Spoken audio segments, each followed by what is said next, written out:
దానియేలు గ్రంథంలో రాజుకి ఒక కళ వస్తుంది. ఆ కళ మర్చిపోతాడు ఆయనకి ఇప్పుడు ఏం కావాలి? కళ కావాలి, కళ భావం కూడా కావాలి. చూడండి, దానియేలు గ్రంథం 2వ అధ్యాయము 1వ వచనం నుంచి చదువుతాను. నెబుకద్నెజరు తన ఏలుబడియందు 2వ సంవత్సరం కలలు కనెను. అందును గురించి ఆయన మనస్సు కలతపడగా ఆయనకు నిద్ర పట్టుకుండెను. కాగా రాజు తాను కలిని కళలను తనకు తెలియజేపటికే శకునుగాండను, గాఢ విధి గలవారిని, మాంత్రికులను, కల్దీలను పిలువనంపుడని ఆజ్ఞగా వారు వచ్చి రాజు సముఖం నిలిచిరి. రాజు వారితో నేను కలగంటిని, ఆ కళ భావం తెలుసుకుని నేను మనోబాకలం ముందు ఉన్నాను అనగా, కల్దీయులు సిరియా భాషతో ఎట్లవి రాజు చిరకాలం జీవించునుగాక, తమ దాసులకు కళ సెలవీయుడి, మేము దాని భావన తెలియజేసేదము. రాజు నేను దాన్ని మర్చిపోతుని కానీ కళను దాని భావన మీరు తెలియజేయని వల్ల మీరు తుత్తునీలుగా చేయబడుదురు, మీ ఇండ్లు పెంట కుప్పగా చేయబడును.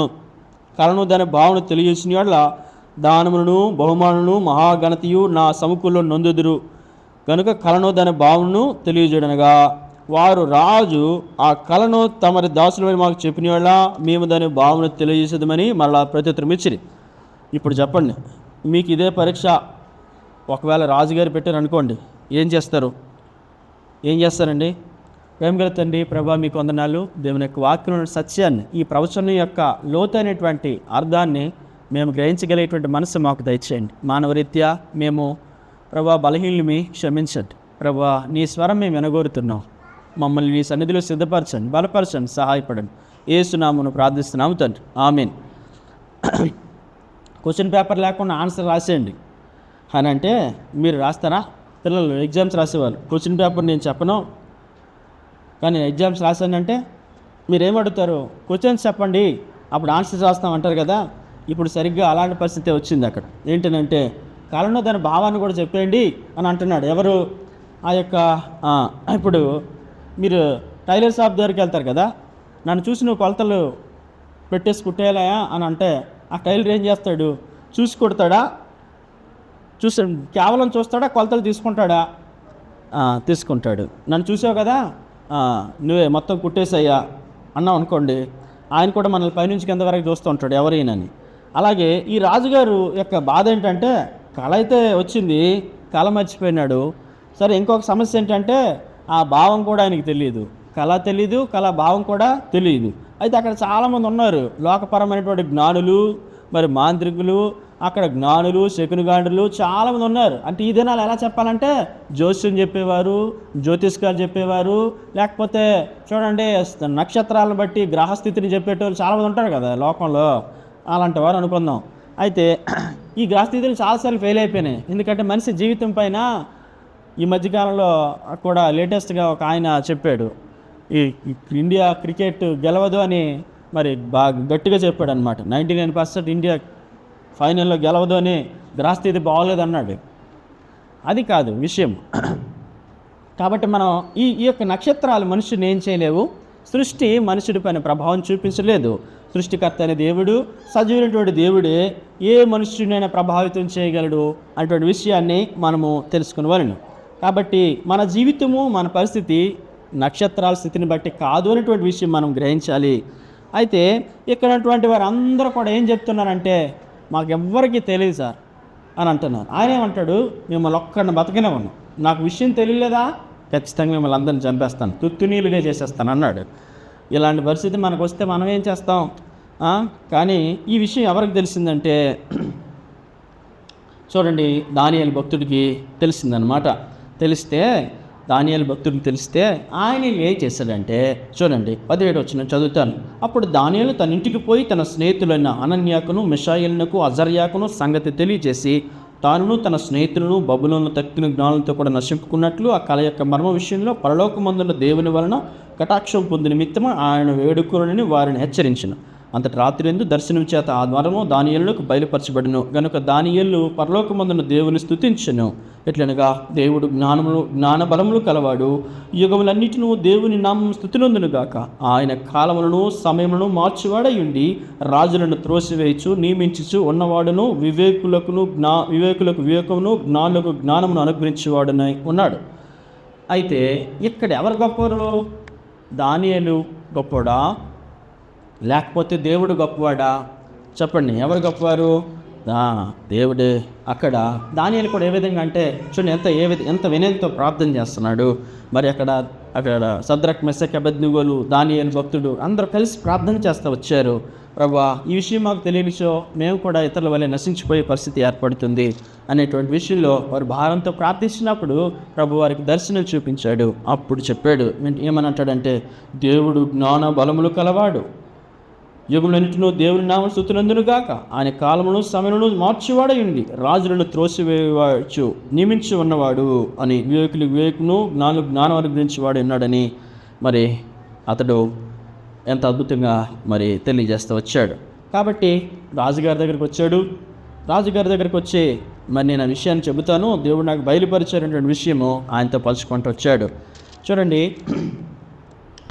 అయితే 25 వచనం, కావున అర్యోకు రాజునకు భావం తెలియజెప్పగల ఒక మనుష్యుని చెరపట్టబడిన యూదుల్లో నేను కనుగొంటేనే రాజు సముఖను మనవి చేసి దానియేలు త్వరగా రాజుని తోడుకొని పోయింది. రాజు నేను చూసిన కళను దాని భావమును తెలియజెప్పుటకు నీకు శక్యమా అని బెల్తెషాజరును దానియేలును అడుగుగా, దానియేలు రాజు సముఖులు ఇలా ప్రత్యుత్తరం ఇచ్చాను. రాజు అడిగిన ఈ మర్మం జ్ఞానులను, గారడ విధి గలవలను, శకునగండలను, జ్యోతిష్కులను తెలియజెప్పజాలరు. అయితే ఈ మర్మలను బయలుపరచగల దేవుడు ఒకడు పరలోకమందు ఉన్నాడు, అంత్య దినములు ఎందుకు కలగబోదాని అని రాజు నెబుకద్నెజరు నాకు తెలియజేసిన. తమ పడక మీద పరుండగా తమ మనసులో కలిగిన స్వప్న దర్శనం ఏవనగా, ఇక్కడ రాజు దగ్గర దేవుణ్ణి ఏ స్థాయిలో అతడు మహిమపరుస్తున్న విషయం మనం తెలుసుకోవాలి. అదే ఈ దినములు అంటే చూడండి, దొంగ ప్రవక్తలు, దొంగ బోధకులు ఏం చేస్తారంటే, దేవుడు నాకు ఆ విషయాన్ని చెప్పాడు, ఈ విషయం చెప్పాడు, చెప్పనవన్నీ చెబుతూ ఉంటారు.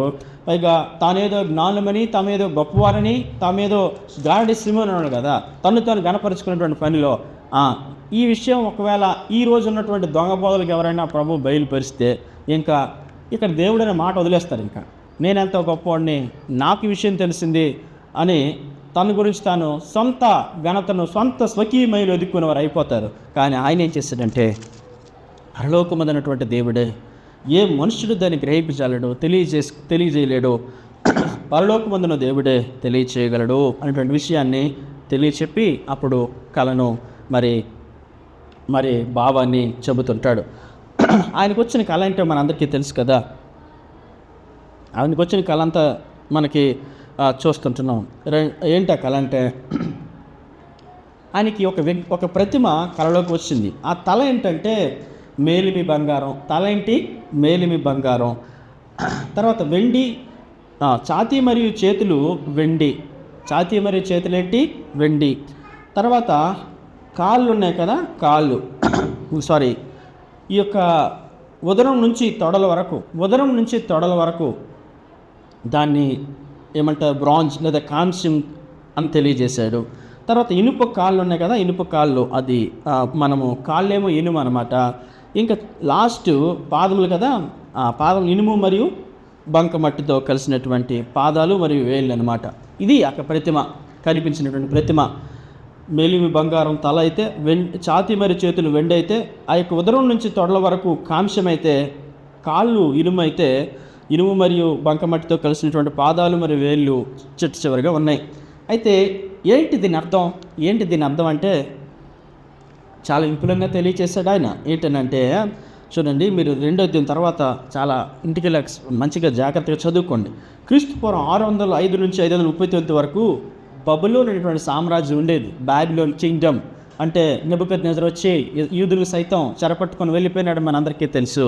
సో ఆ మేలిమి బంగారం దేన్ని చూపిస్తూ ఉందంటే ఆ యొక్క బబులోన్ సామ్రాజ్యాన్ని చూపిస్తూ ఉంది. బైబిల్ ప్రవచనాలు ఖచ్చితంగా అర్థం చేసుకోవాలి. 30% మీకు గతసారి కూడా చెప్పాను, 30% బైబిల్ ప్రవచనాలతో నిండి ఉందని. అయితే ఇప్పుడు ఎందుకు ఇది ఎంత ప్రాముఖ్యంగా తెలుసుకోవాలంటే, మనం సరిగ్గా ఏ దినాల్లో ఉన్నాము అనేటువంటి విషయం పైన అవగాహన కలిగి ఉండాలంటే ఈ యొక్క విషయాన్ని మనం గ్రహించాల్సిందే. తర్వాతగా వెండి, ఛాతీ మరియు చేతులు వెండితో చేయబడినటువంటిగా ఆ ప్రతిమలో కనబడింది. ఇది దేన్ని చూపిస్తూ ఉందంటే, క్రీస్తు పూర్వం 539 నుంచి 331 వరకు మిడో పర్షియన్స్ పరిపాలించారు. మిడో పర్షియన్స్ అంటే ప్రస్తుతం ఇరాన్ అన్నమాట, పరిపాలిస్తూ వచ్చారు. అది వెండితో పోల్చబడింది ఆ రాజ్యము. ఆ తర్వాత ప్రపంచ రాజ్యాల్లో ఈ బలమైన రాజ్యాలు అన్నమాట. అందుకనే మీకు తెలియచేస్తాను, కింగ్డమ్స్ ఏర్పాటు చేసిన వారి గురించి మీకు చదువుతున్నాను.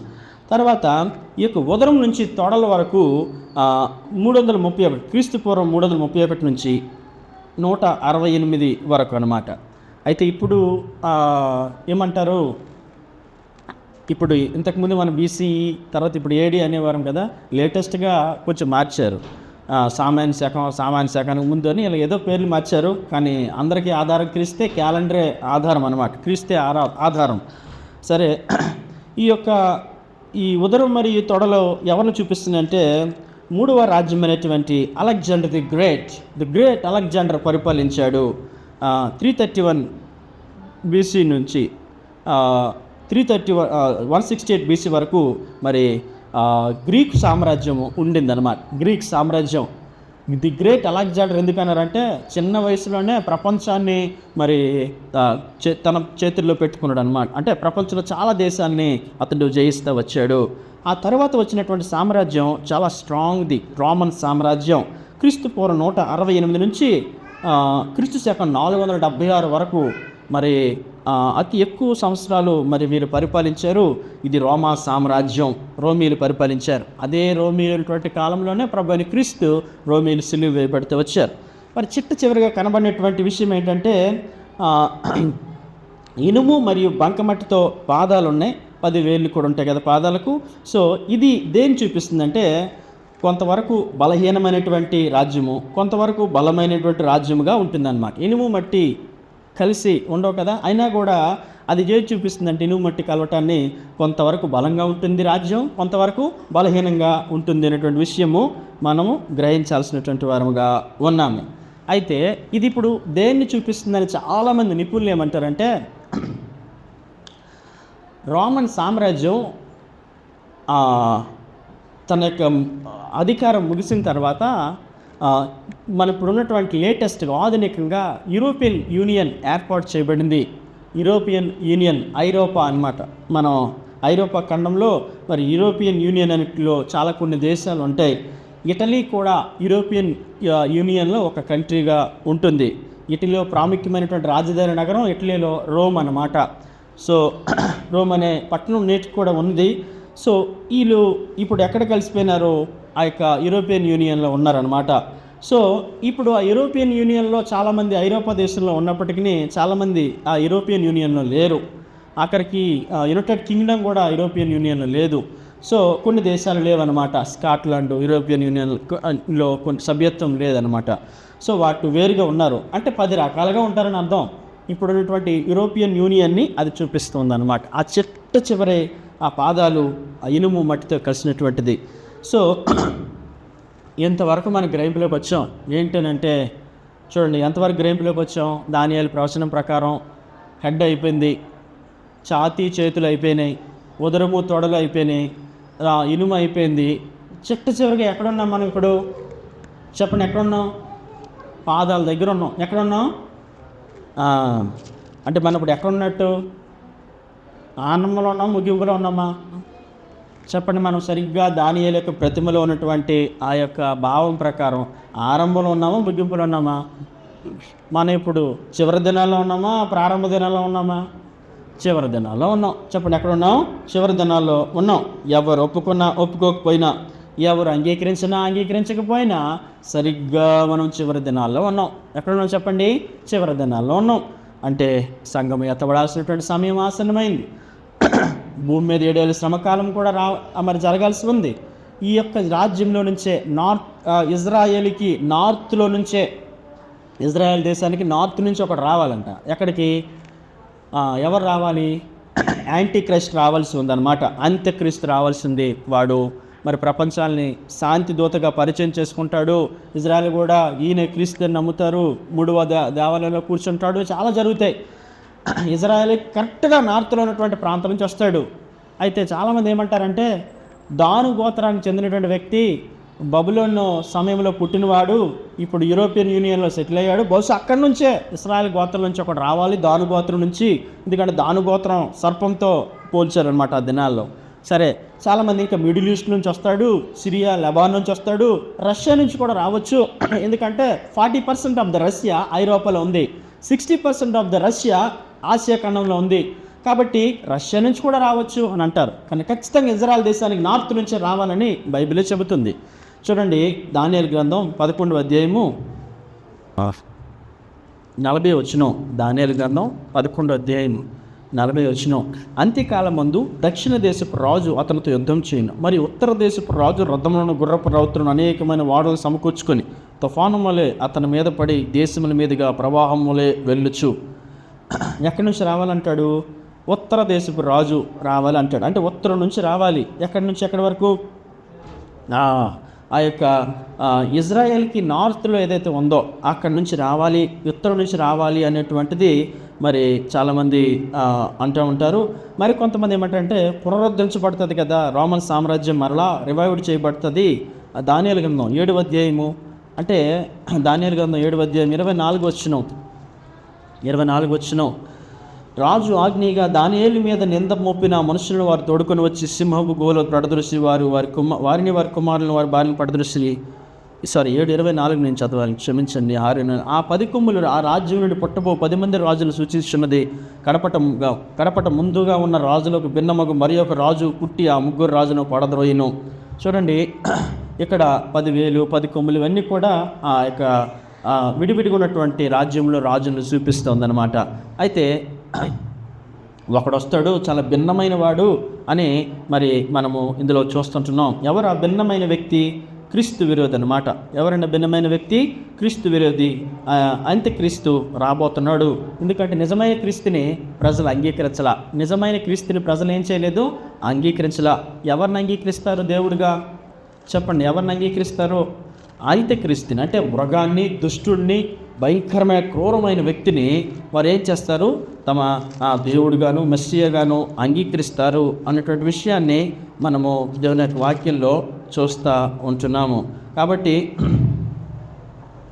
ఈ రోజున కూడా సత్యం చెప్పే సేవకుడిని ఎవరు నమ్మరు. సత్యం చెప్పే సేవకుడి సహకారం ఉండదు.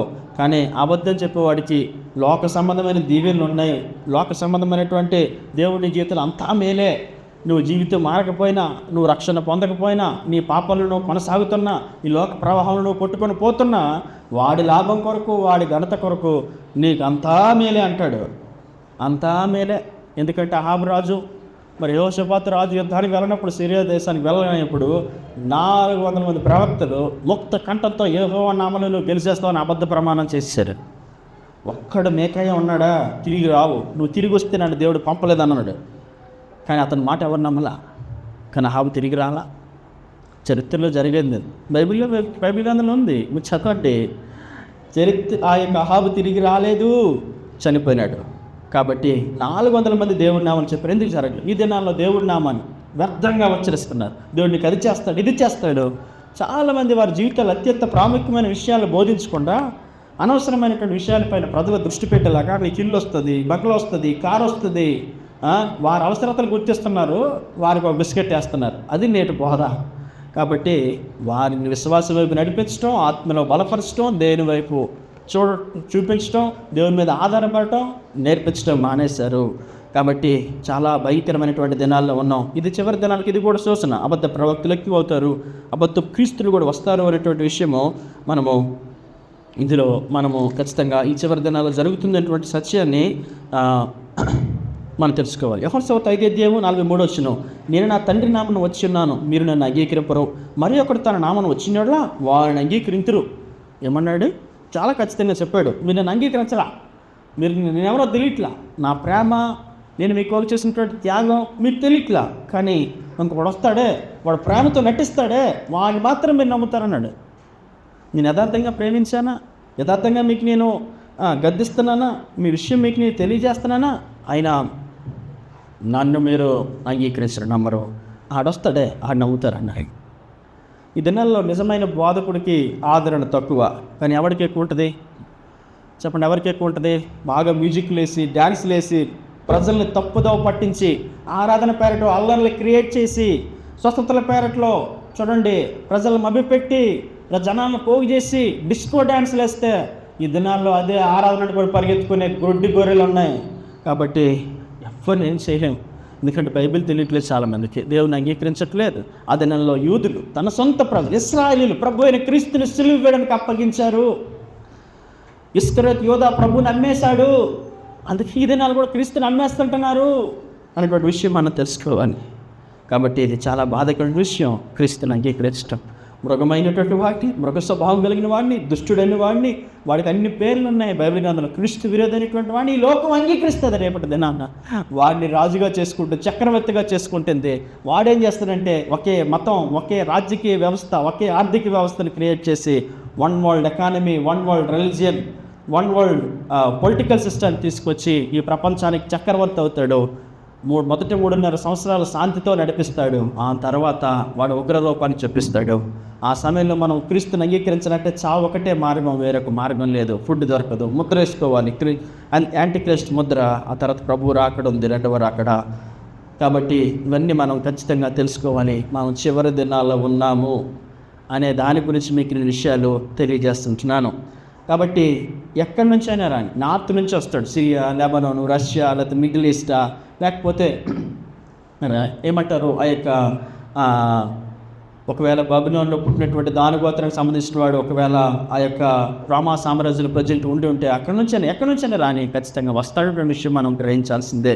ఇందులో ఎటువంటి మినహాయింపు లేదు, ఎటువంటి అనుమానం అవసరం లేదటువంటి విషయం పైన మీరు ఖచ్చితంగా నేడు తెలుసుకోవాలి. కాబట్టి మనం వాటికన్ సిటీ కూడా ఈ యొక్క రోమాలోనే ఉంది. కాకపోతే అది ప్రత్యేకది. రోమన్ యొక్క ఆవరణలో ఉన్నప్పటికీ వాళ్ళు ప్రత్యేకమైన దేశంగా దాన్ని ప్రకటించుకుంటూ వచ్చారు. కాబట్టి ఈ యొక్క క్యాథలిక్ సిస్టమ్ కూడా అక్కడి నుంచి వచ్చింది. ఈ రోమన్ క్యాథలిక్స్ మిషన్ ఉంది కదా, అది అక్కడి నుంచి వచ్చింది అనమాట.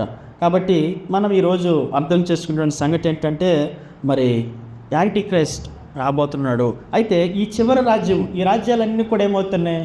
రాజ్యాలన్నీ మానవ రాజ్యాలు. మనం చదివాం కదా దానియేలు చూసిన ప్రవచనంలో, మరి 2వ అధ్యాయంలో ఆయన ఏమంటాడంటే, ఆయన ఎవడికి రాజ్యం ఇవ్వాలనుకుంటే ఆయనకి ఇస్తాడు, ఎవడికి తీసేయాలనుకుంటే తీసేస్తాడు. అంటే రాజ్యాలు నియమించేది ఎవడు భూమి మీద? దేవుడు. అధికారం నియమించేది ఎవడు? దేవుడు. అధికారం నుంచి తొలగించేది ఎవడు? దేవుడు. మృతుడి నుంచి వాడు బ్రతికించేవాడు దేవుడు. ఆయన జ్ఞానులకు జ్ఞానం, వివేకులు ఇచ్చినటువంటి మహోన్నతమైనటువంటి దేవుడు. ఆయన చిత్తాన్ని, ఆయన అధికారాన్ని ఎదిరించగలిగినటువంటి ధైర్యం భూమి మీద ఎవ్వడికీ లేదు.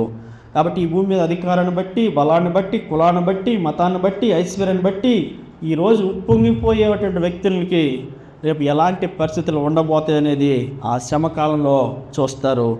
ఆ దినాల్లో దేవుని ఉగ్రత, గొర్రెపిల్ల ఉగ్రతను తప్పించండి బండ సందుల్లో దాక్కున్నటువంటి దినాలు వస్తున్నాయి. ఈ రోజున బంగారం, వెండి ఎందుకు పనికిరావని వీధుల్లో పడవేయబోయే దినాలు రాబోతున్నటువంటి సత్యాన్ని మనము గ్రహించాలి. మనం సంపాదించే డబ్బు, ఈరోజు మనం అమితంగా ప్రేమించేటువంటి ధనం, ఐశ్వర్యం, బంగారం పనికిరాదు అనేటువంటి విషయము మనం తెలుసుకోవాలి. ఎందుకంటే క్యాష్లెస్ సొసైటీకి మార్గం సుగమం చేయబడుతుంది. అందుకే ఈరోజు మనం చూస్తున్నాం జీపే, ఫోన్పే అవి అధికంగా ప్రజలు వాడకంలోకి తీసుకొచ్చారు. ఇవన్నీ యాంటీ క్రైస్ట్ పరిపాలనకు సిద్ధమవుతున్నటువంటి సత్యాన్ని మనము చూస్తూ ఉంటున్నాం. ఈరోజు అమెరికాలో ఉన్నవాడు ఇండియాకి నిమిషాల్లో, క్షణాల్లో వ్యవధిలో డబ్బులు పంపించవచ్చు. అది చాలా సులభమైనటువంటి మార్గంగా ఉంది. ఇదంతా మరి డిజిటల్గా మారిపోతూ వచ్చింది అనేటువంటి విషయము. చాలా టెక్నాలజీ చాలా హై స్టేజ్లో నేడు ఉంది. చివరి దినాల్లో సాంకేతికంగాను మరి టెక్నాలజీ కూడా హై అయిపోతుందని, ప్రజలు నలుదిశలా సంచరిస్తారని ఇదే దానియేలు గ్రంథంలో ఉంది. ఇలా పలు సూచనలన్నీ కూడా నెరవేరిపోతూ వచ్చాయి.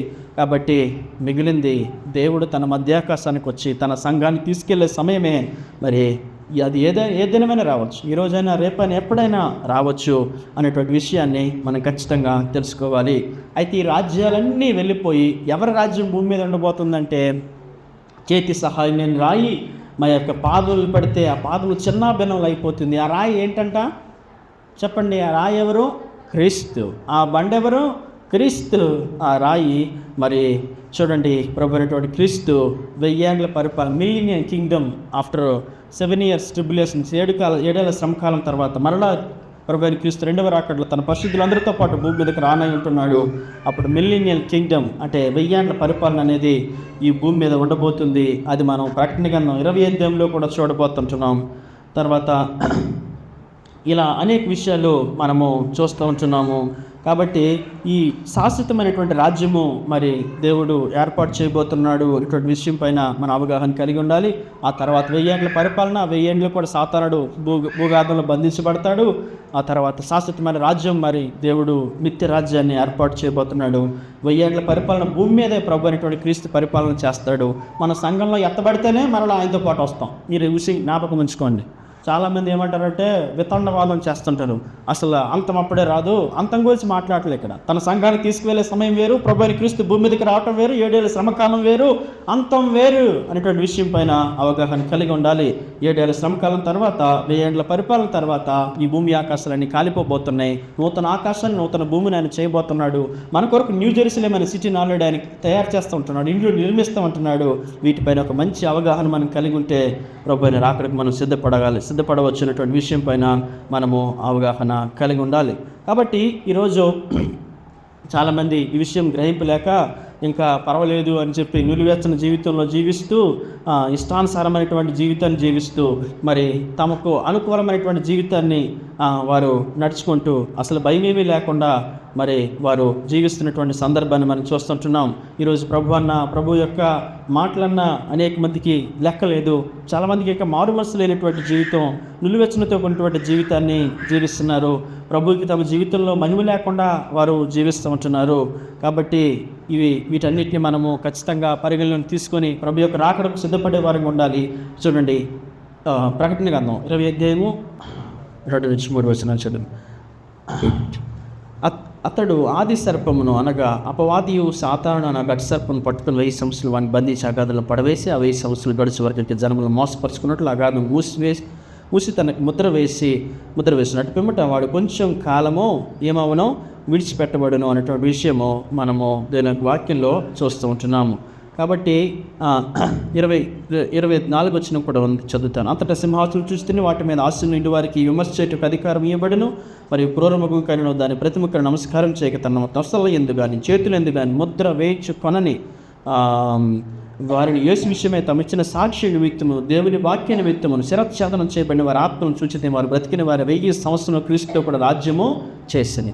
ఆ 1000 సంవత్సరం గడిచే వరకు మృతులు బ్రతుకులేదు. ఇది మొదటి పునరుద్ధానము. ఈ మొదటి పునరుద్ధానంలో పాల్గొలవారు ధనులు పరిశుద్ధులు ఇటు వారి మీద రెండో మరణానికి అధికారం లేదు. వీరు దేవునికి క్రీస్తుకును యాజకులై క్రీస్తు కూడా 1000 సంవత్సరం రాజ్యము చేయుదురు. 1000 సంవత్సరాలు మిలియన్ కింగ్డమ్ భూమి మీద ఉండబోతుంది. ప్రభు అయిన క్రీస్తుదే.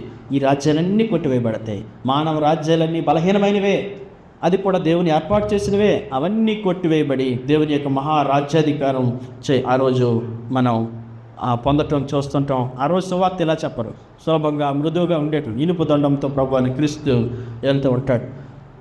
ముఖ్యంగా ఈ యొక్క మిలియన్ కింగ్డమ్ ఉండాలంటే మనం ఏం చేయాలి?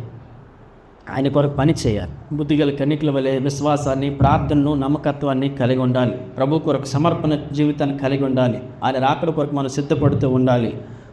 మరి పరిశుద్ధంగానో నిర్దోషంగానో మరి మనం జీవిస్తూ ఉండాలి. ప్రభు గురు సాక్ష్యం ఇస్తూ ఆయన యొక్క కొరకు మన నమ్మకస్తులుగా నిలబడాలని ప్రభు కోరుతూ ఉంటున్నాడు. కాబట్టి ఆ చేతి సహాయం లేని రాయి ఏదైతే ఉందో అది క్రీస్తు ఆ చిన్నాభిన్నగా చేస్తుంది. ఆ పాదం అనేటువంటి విషయం పైన మన అవగాహన కలిగి దేవుని యొక్క రాజ్యం మరడా భూమి మీద అటు 1000 ఏళ్ళు ఆల్రెడీ మన దేవుని రాజ్యమే. ప్రభు రక్షణ పొందిన వారందరూ దేవుని రాజ్యం ఉన్నవారే. కానీ 1000 ఏళ్ళు భూమి మీద రాజ్యం చేయబోతున్నాడే, అది చాలా వ్యత్యాసమైనది. దాంట్లో మనం ఉండాలంటే ఇప్పుడు మనం రాకడలో అంటే మధ్యాకాశానికి ఎత్తబడే సంఘంలో మనం ఉండాల్సిందే. ఒకవేళ మనం బుద్ధి లేని కన్యకల వలె ఈ లోకపరమైనటువంటి మొత్తులు, లోకపరమైనటువంటి ఆనందాల్లో, సంతోషాల్లో, లౌకికమైనటువంటి ఆశలతో నిండిపోయి, భౌతిక సంబంధమైనటువంటి ఆశలతో, కోరికలతో నిండిపోయి శరీరాన్ని అపవిత్రపరుచుకొని ఒకవేళ మనల్ని మనమే సాతానుడికి అప్పగించుకుంటే దేవుడు ఏమి చేయి. God does not force any one upon the world. దేవుడు ప్రతి వ్యక్తిని ఎలా గెలుస్తాడంటే ప్రేమతోనే, అంతేగాని ఎవరిని కూడా ఆయన బలవంతం చేయడు అనేటువంటి విషయాన్ని మనం అవగాహన కలిగి ఉండాలి. మరి ఎంత చెప్పినా అసలు నాకు సంబంధం లేదు, నా జీవితం నాదే, నా ఇష్టం నాదే అనే టైటిల్తో మనం ముందుకు దూసుకొని పోతే ప్రభు ఏమీ చేయలేడు. కాబట్టి ప్రభు ఆ యొక్క 1000 ఏళ్ళ పరిపాలన మనం ఉండాలన్నా, తర్వాత ఆయనతో పాటు రాజ్యం చేయాలన్నా, మొట్టమొదటి మన దేవుని యొక్క మధ్యాకాశానికి సంఘం తీసుకువెళ్ళి ఆ సమయంలో మనం కూడా ఏమవ్వాలి? చెప్పండి, ఏమవ్వాలి? ఎత్తబడాలి. దాన్ని ర్యాప్చర్ అంటారు. కాబట్టి మనం చిట్ట చివరి పరిపాలన ఉన్నాం. ఆ రాజ్యం వాడి చిన్నాభిన్నలు కాబోతుంది. కాబట్టి నేడు జరుగుతున్నటువంటి యుద్ధాలు కానీ, కరువులు కానీ, తెగుళ్ళు కానీ, ఈ యొక్క రాజ్యం కానీ, ఇవన్నీ కూడా ప్రభు యొక్క రాకడకు సూచనటువంటి సత్యం మనం గ్రహించి ప్రభు యొక్క రాకడకు సిద్ధపడి విశ్వాసంతో ఎదుర్కోవడానికి మనం కూడా సంసిద్ధులమై, మరి మనం బలహీనం కాకుండా మనము ఒకరి దేవుని యొక్క రాకడకు ఒకరికొకరిని ఆదరించుకొని బలపడుతూ మనము ముందుకు కొనసాగాలి. ఈ దినాల్లో మరి ఆర్థికపరమైనటువంటి, మానసికపరమైనటువంటి ఒత్తిళ్లు, అనారోగ్య సంబంధమైనటువంటి ఒత్తిళ్లు, అనేక రకమైనటువంటి మానసిక రుగ్మతలు మనిషిని పట్టి పీడిస్తున్నటువంటి ఈ దినాల్లో ఈ ప్రభుని గొప్ప శుభవార్త తెలియజేస్తున్నాడు. నీకోసం ప్రభు క్రీస్తు మరలా వస్తున్నాడు మధ్య ఆకాశానికి నిన్ను తీసుకుని వెళ్ళటానికి.